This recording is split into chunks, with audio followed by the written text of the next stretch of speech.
നമസ്കാരം. ഹമാസ് തീവ്രവാദികൾക്ക് വേണ്ടി കൊടിപിടിക്കാനും മുദ്രാവാക്യം വിളിക്കാനും അവർക്ക് ജയ് വിളിക്കാനുമൊക്കെ നമ്മുടെ നാട്ടിൽ പോലും ഒരുപാട് സാംസ്കാരിക നായകന്മാർ തയ്യാറായി നിൽക്കുന്ന ഒരു കാലഘട്ടമാണ് ഇത്. അവർ നടത്തുന്ന ക്രൂരകൃത്യങ്ങളെക്കുറിച്ച് ആരും ചിന്തിക്കാറില്ല. ഹമാസ് നേതാക്കൾ കൊല്ലപ്പെടുമ്പോഴൊക്കെ തന്നെ അവരെ വീര രക്തസാക്ഷികളായി നമ്മുടെ നാടെങ്ങും ഫ്ലക്സ് വെച്ച് ആരാധിക്കുന്നവരും നിരവധി. പക്ഷേ ഇപ്പോൾ ഏറ്റവും ഒടുവിലായി പുറത്തു വരുന്ന ഒരു വാർത്ത ഏവരെയും ഞെട്ടിപ്പിക്കുന്നതാണ്. ഹമാസിൻ്റെ തടവിലുള്ള, അതായത് കഴിഞ്ഞ വർഷം ഒക്ടോബർ 7-ന് ഇസ്രായേലിൽ തട്ടിക്കൊണ്ടുപോയ 30ഓളം വരുന്ന കുട്ടികൾ, ഇതിൽ കൗമാരക്കാരുമുണ്ട്, കൊച്ചുകുട്ടികളുമുണ്ട്.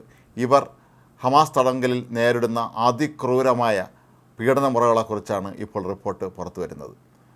നമ്മെ ഞെട്ടിപ്പിക്കും. ശരിക്കും ഈ മനുഷ്യത്വമില്ലാത്ത ഭീകര സംഘടന കൊച്ചുകുട്ടികളോട് പോലും ഇത്രയും ക്രൂരത കാട്ടുന്നത് എങ്ങനെയാണ് എന്ന് ആലോചിച്ച്. കുട്ടികളെ ഭീകരമായി മർദ്ദിക്കുക, അവരെ ദിവസങ്ങളോളം പട്ടിണിക്കിടുക, അവരുടെ ശരീരത്തിൻ്റെ ഭാഗങ്ങളിലൊക്കെ തന്നെ പൊള്ളിക്കുക, അതുപോലെ അവരെ ലൈംഗികമായി പീഡിപ്പിക്കുക തുടങ്ങിയ നിരവധി ക്രൂരകൃത്യങ്ങളാണ് ഹമാസ് തടവറകളിൽ നടക്കുന്നത് എന്നാണ് ഇപ്പോൾ ഇത് സംബന്ധിച്ച ഏറ്റവും ഒടുവിൽ പുറത്തു വരുന്ന റിപ്പോർട്ട് സൂചിപ്പിക്കുന്നത്.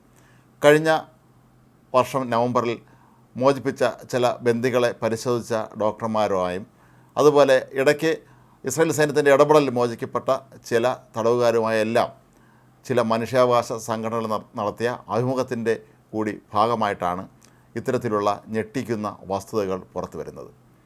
കൊച്ചുകുട്ടികളെ അതിഭീകരമായ രീതിയിൽ പീഡിപ്പിക്കുന്ന ഈ ഹമാസ് തീവ്രവാദികൾ മുതിർന്ന പൗരന്മാരെ അവരുടെ മുന്നിൽ വെച്ച് കൊല്ലുന്നതും അതുപോലെ അത്തരത്തിൽ മാനസികമായി അങ്ങേയറ്റം പീഡിപ്പിക്കുന്ന രീതിയിൽ പെരുമാറുമെന്ന് പറയുന്നുണ്ട്. അതുപോലെ ദിവസങ്ങളോളം ഭക്ഷണം കൊടുക്കാതിരുന്നിട്ട് പെട്ടെന്ന് അമിതമായി കുട്ടികളെ കൊണ്ട് ഭക്ഷണം കഴിപ്പിക്കുന്ന രീതിയുണ്ട്. അപ്പോൾ അവരുടെ ശരീരത്തിൻ്റെ അവസ്ഥ തന്നെ ആകെ മാറുന്ന ഒരു രീതിയിലേക്ക് കാര്യങ്ങൾ കൊണ്ടുചെന്നെത്തും. അതുപോലെ ഓരോ കൊച്ചുകുട്ടികളെയും മറ്റു കുട്ടികളുടെ മുന്നിൽ വെച്ച് ക്രൂരമായി മർദ്ദിക്കുക, ഇത് എല്ലാ കുട്ടികളിലും ഒരു ഭീതി വളർത്താനാണ് എന്നാണ് പറയപ്പെടുന്നത്. പിന്നെ ഈ തടങ്കലിരിക്കുന്ന സ്ത്രീകളും പ്രായമായവരും ഒക്കെ തന്നെ അനുഭവിക്കുന്ന ദുരിതങ്ങൾക്ക് കയ്യും കണക്കുമില്ല എന്നാണ് ഈ റിപ്പോർട്ട് സൂചിപ്പിക്കുന്നത്. ഇത് സംബന്ധിച്ച് വിശദമായ റിപ്പോർട്ട് ഐക്യരാഷ്ട്രസഭയ്ക്ക് തന്നെ സമർപ്പിക്കാനിരിക്കുകയാണ് ഇസ്രായേൽ സർക്കാർ.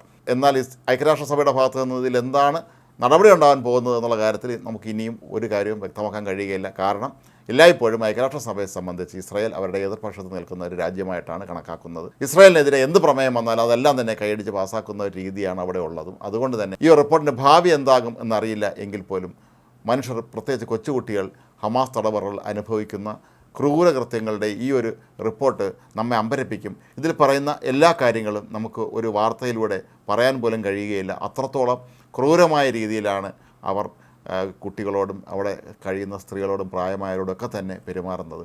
അന്ന് ഇവർ തട്ടിക്കൊണ്ടുപോയ ബന്ദികളിൽ ഇന്ന് എത്ര പേർ ജീവിച്ചിരിപ്പുണ്ട് എന്ന് പോലും പലർക്കും അറിയില്ല. ഗാസയിൽ വെടിനിർത്തൽ കരാറുമായി ബന്ധപ്പെട്ട ചർച്ചകൾക്കായി എത്തിയ ഈജിപ്റ്റ് പ്രതിനിധികൾ തങ്ങൾക്ക് ബന്ദികളുടെ പേര് വിവര പട്ടിക നൽകണം എന്ന് പറഞ്ഞപ്പോൾ ആദ്യം തരാം എന്ന് പറഞ്ഞ ഹമാസ് തീവ്രവാദികൾ പിന്നീട് അതിൽ നിന്ന് പിന്മാറുകയായിരുന്നു. കാരണമായി അവർ പറഞ്ഞത്, ഞങ്ങൾക്ക് തന്നെ അറിയില്ല ഇപ്പോൾ ബന്ദികൾ എവിടെയൊക്കെ ഉണ്ട് എന്നുള്ളത് സംബന്ധിച്ച്. കാരണം ഇവരുടെ കൂടെ തന്നെയുള്ള മറ്റ് പല തീവ്രവാദ സംഘടനകൾക്കും ഈ ബന്ദികളെ ഇവർ വിഭജിച്ച് നൽകിയിരുന്നു എന്നാണ് പറയപ്പെടുന്നത്. അവരിപ്പോൾ എവിടെയാണെന്നോ അവർ ജീവിച്ചിരിപ്പുണ്ടെന്നോ ഒന്നും ആർക്കും അറിയില്ല. എന്തിന് ഹമാസ് നേതാക്കൾക്ക് പോലും അറിയാത്ത അവസ്ഥയാണ്.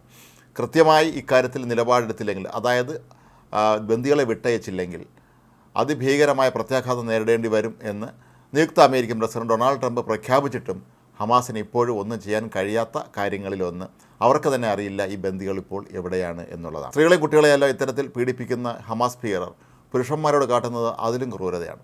ദിവസങ്ങളോളം ഭക്ഷണം കൊടുക്കാതെ മർദ്ദിക്കുക, കുളിക്കാൻ അനുവദിക്കാതിരിക്കുക തുടങ്ങിയ കൃത്യങ്ങളും ഇവർ പുരുഷന്മാരോട് ചെയ്യുന്നുണ്ട്. പ്രായമായ പലരും ഇതിനോടകം തന്നെ ഒരുപക്ഷെ ഇവരുടെ മർദ്ദനമുറകളിൽപ്പെട്ട് കൊല്ലപ്പെട്ടിരിക്കാൻ തന്നെയാണ് സാധ്യത എന്നാണ് പറയപ്പെടുന്നത്.